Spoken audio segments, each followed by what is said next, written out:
ako nakakapagsimba dito dahil doon talaga ako nagsisimba sa Central. And as you can see, umuulan. Malayo to sa bahay. Nagtanong lang ako dun sa isang kaibigan ko na Pinay kung saan banda yung simbahan. Then tinuro niya lang sa akin yung way na dito daw. Yan, lakas ng ulan. Pero okay lang yan. Hanapin ko pa rin yung simbahan. Tapos, paglabas ko kasi kanina ng bahay, hindi naman siya umuulan. Kaya nagputi akong sapatos. Sabi ni Mabs, dito daw sa ilalim ng tunnel, diretso lang. So, diretso lang ako.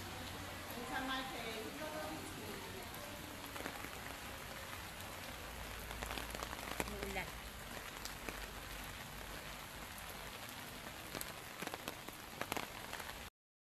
Nilakad ko doon. Galing ako doon. Pupunta dito. Ang lakas ng ulan. Basang-basa na ako. Ayan o. Oh, di ba? Pero, ganito talaga ako pag may gusto, ginagawa. Kaya, hanapin ko talaga yung simbahan. So, ayan. Sabi niya, akyat lang daw sa hagdan. Pakyat ng pakyat.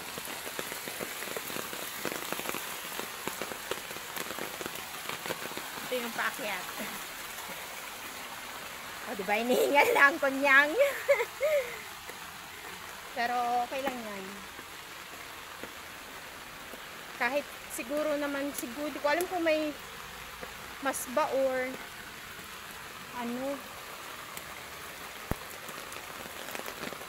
Bukas naman siya.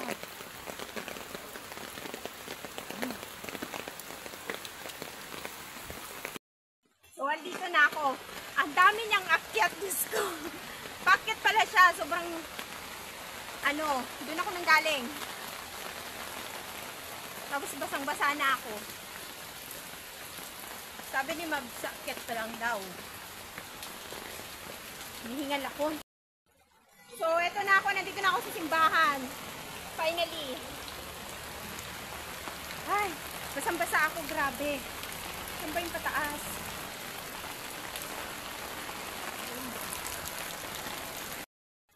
So, pasok na muna ako.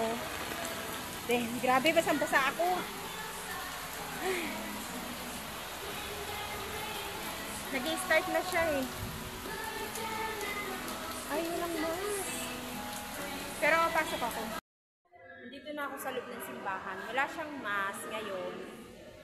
Pero, mag-pray pa rin. Bukas pa daw yung mask. Basang-basa ako, kaya punas muna ako ng katawan ko. Ayan, nagpa-practice sila para bukas sa mass.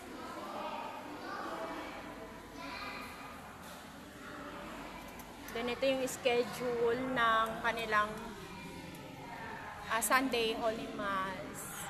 8 AM, 10 AM.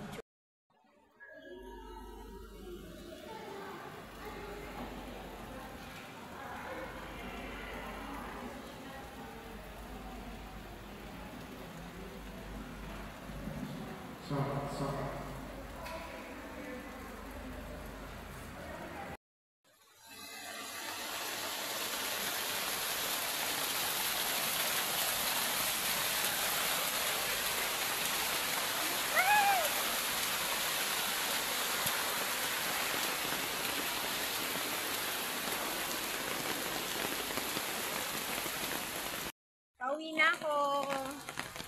Bye!